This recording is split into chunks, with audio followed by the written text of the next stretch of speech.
Hello everyone, my name is Yara, and for Demigodathon Week 2, I decided to go with this artistic typography approach to a quote that occurs at the end of Sea of Monsters. Just as a disclaimer, I'm not really an artist, I just like to play around, and I've recently gotten into typography.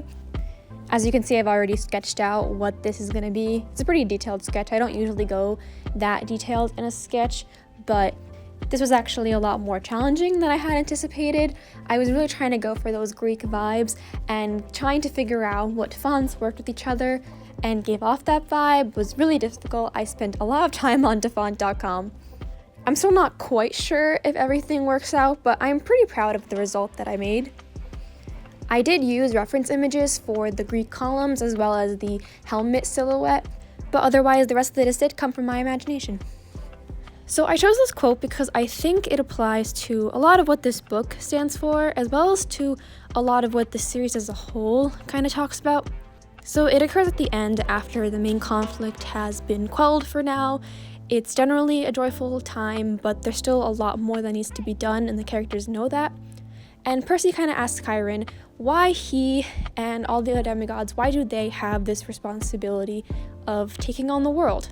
And Chiron goes on to say that the fact that demigods are part human is exactly what makes them special.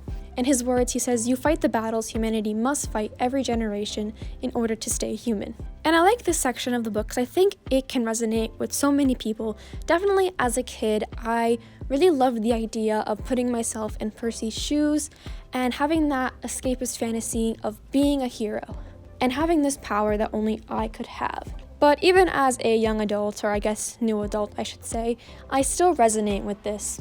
Because when you're young and you're not really in a position where you can make decisions that affect the world, it can oftentimes feel kind of powerless.